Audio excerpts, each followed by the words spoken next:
Hi mga tropa, ako nga pala si Bruno ng In Your Ears. Ibibigay ko na yung opinion ko about sa earphones na to. Ang TRNB30, isang hybrid earphones na triple drivers. Meron siyang dalawang balance armature at isang dynamic. Ang presyo po niya sa Shopee ay nasa 1,150. Tapos yung ear tips na nakakabit sa kanya ay spin fit na ang presyo naman ay nasa 300 hanggang 350. Yan po ang kinabit ko sa kanya kasi mas hiyang yung tenga ko sa spin fit dahil mas madaling isuot at komportable. Isa pa, bagay siya dun sa kulay ng TRNB30 na clear at white. Yung cable naman ay SPC na ibig sabihin ay silver plated copper na 8 core. Wala siyang option na merong mic. Ang tatak naman niya ay J-Kali. Pero ang tamang pronunciation daw nun ay J-Cole. Bali wag nyong bibilisan na J-Cole. Kailangan J-Cole para hindi masyadong masagwa o bastos pakinggan. Ang presyo naman ng cable ay nasa 350 hanggang 400. Bago po tayo magsimula, gusto ko munang aminin sa inyo na hindi po ako professional audiophiles. Bali, bago pa ako magsimula sa YouTube, mahilig na ako mangolekta ng earphones, lalo na yung mga magaganda ang design. Isa pa, mahilig naman din talaga ako makinig ng music. Pero gusto ko sabihin sa inyo na kagaya nyo lang din ako mga tropa, na simple lang at average person. Kasi kung professional ako, hindi dapat ako ganito magpaliwanag. Nagpapaliwanag lang po ako sa paraan na maraming makakaintindi at sa paraan na kaya kong ipaliwanag na universal o mas maiintindihan ng mga pangkaraniwang tao. Hindi yung kung ano-ano pa sasabihin ko at the end of the day, hindi nyo naman maiintindihan. Sayang lang. At kung gusto nyong manood kung gusto nyo pala ng medyo mas detailed magpaliwanag o mas professional, meron naman tayong local YouTuber na si Sipolt. Mas maganda po kasi yung content niya kaysa sa atin na tayo amateur lang. I-check nyo po siya sa YouTube. Pinoy din siya na YouTuber pero English yung content. Mas marami po kayong matututunan kung medyo alam nyo na nakukornihan kayo sa akin dahil Tagalog na Tagalog at minsan parang nagpapatawa lang. Pero isa lang ang masisigurado ko sa inyo na yung mga earphones na nire-review ko, lahat yan binili ko. Hindi ako may busal sa bibig o may limitado ang dapat sabihin dahil sponsored o binigay ng kumpanya. Kaya malaya ako nakapagsalita. Yun lang ang sigurado. Bali, ang sound signature ng earphones na to ay balance. Bali, ito na yung earphones na hinahanap ng karamihan na hindi naman karamihan. Ito yung earphones na hinahanap ng mga tao na gusto yung malakas yung bass at the same time hindi nilalaman yung treble o yung kalansing. Yun po yung tunog ng earphones na to. Masasabi ko na enjoyable siya pakinggan.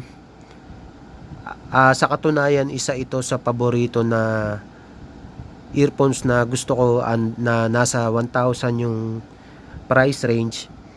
Kasi kaya ako nasabing enjoy siya o pan sounding. Dahil yun nga, yung bass niya ay punchy, merong yanig, may impact. Alam niyo yung pelikulang Jurassic Park? 'Di ba yung T-Rex kapag naglalakad, merong thrill na kapag naglakad siya, merong yanig o dagundong. Parang ganun yung bass niya. Hindi naman siya overpowered o super boomy. Mas makukonsider kong malakas siya, merong nginig at yanig, pero hindi naman super lakas. Tapos at the same time hindi nagpapatalo yung treble o kalansing. Bali, yun nga, malakas yung bass, tapos yung treble dinig na dinig mo yung kalansing, tapos yung vocals, masasabi ko hindi naman siya laid back, nasa saktong spot lang siya. Ang tingin kong pwedeng maging weakness ng tunog ng earphones na to, baka masyadong malakas yung bass niya para sa ibang tao, lalo na yung mga taong mahilig sa sound sig na neutral. Tapos isa pa ay hindi rin siya kasing linis ng tunog ng ED16. Yun yung nakikita kong weakness ng earphones na to, na baka sa ibang tao yung bass niya ay masyadong malakas, tapos hindi rin siya ganun kalinis tumunog at detalyado. Pero unahan ko na kayo, wag po kayo ma-discourage kasi wala naman pong perfectong earphones pero marirecommend ko siya kasi enjoyable o pan sounding siya, tapos hindi ka mabibitin sa bass niya at sa treble. Bali, ang isa pang maganda sa kanya, kahit anong ibato mo sa kanyang kanta, kayang mag-e-enjoy ka kasi nga balance yung sound signature niya. Hindi nga lang siya katulad ng mga neutral sounding na bright, sparkle at very dinig mo yung micro details nung highs o nung treble. Pero overall for 1,100 o 150, kita nyo naman 'di ba, yung design pa lang panalo na. Kasi kung bibili ka ng branded kagaya ng Sennheiser at saka ng Sony o ng Skullcandy, JBL, mga big brands na company, yung mga tigwa 1,000 nila hindi ganun kagaganda yung itsura Tapos mga hindi pa detachable at hindi rin hindi ko rin yung sa tunog, syempre maayos naman, pero yun yung pinakamura nila, pero kaya masasabi ko mas maganda tunog nito. Panalong panalo to para sa akin sa halagang 1,150 kasi yung tunog niya, majority ng mga Pilipino ganito yung gustong tunog, B-shape. Tapos yun nga, karamihan din kasi sa atin ang mga pinapakinggan ay hip hop, rap, R&B, mga nauusong kanta. So pasok na pasok. Tsaka yung mga nauusong ngayon, mga EDM. Naku, ang sarap pakinggan na itong earphones na to sa mga ganong genre, yung mga mabibit, mga electronic dance, mga dahil nga medyo may kalakasan yung bass niya pero hindi overpowered. Tapos at the same time yung treble may kinang, hindi natatabunan. Tapos isa pa, kung ikukumpara siya dun sa mga CSN, mga ibang model ng KC, napansin ko dito sa B30, kagaya rin siya ng B20, na maganda yung separation ng instrument. May humihiwalay na tunog na madali mong marinig o mahanap dahil malawak yung soundstage niya o maganda yung separation. So nasabi ko na yung opinion ko about sa earphones na to. Lahat po ng narinig nyo ay personal opinion lang. Kaya kung meron mang mga ibang tao na iba yung paliwanag about sa earphones na to, okay lang, hindi ko po kayo pinipilit. Kasi iba-iba rin talaga tayo ng pandinig.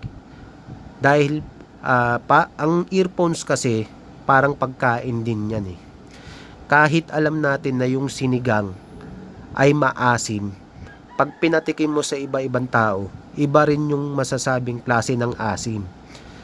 Merong sasabihin na yung sinigang kulang sa asim.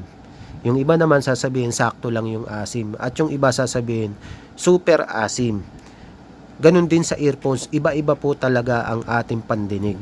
Maaaring yung earphones na to medyo may kalakasan sa akin yung bass, pero yung mga taong talagang nasanay na sa malalakas na bass, baka maging ampaw sa kanila to kasi nga dumaan na sila dun sa mga bass na super lalakas, super boomy, kaya iba na yung approach sa kanila ng bass na to.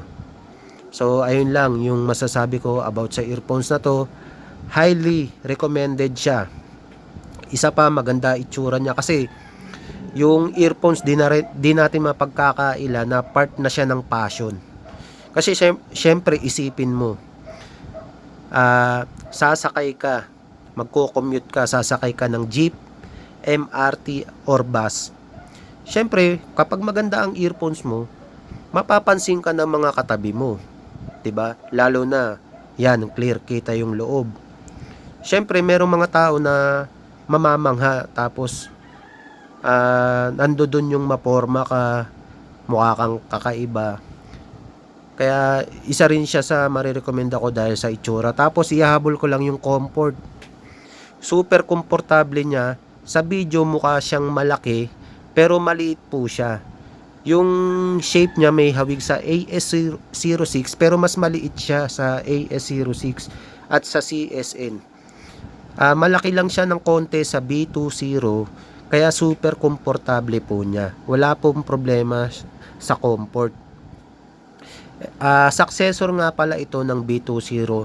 Bali na-upgrade yung B20 pagdating sa tunog, sa design overall. Kaya sulit yung 1,000 pesos sa earphones na to. So, ayan. Hanggang sa susunod na review or unboxing ng earphones, hinihintay ko pa yung isa kong order, yung TRN IM1 Pro, na yung successor naman yun ng TRN IM1, na yung tunog po ng IM1 medyo neutral para sa pandinig ko. Please subscribe at like para magtuloy-tuloy lang tayo. Hanggang sa ulitin mga tropa, salamat at peace.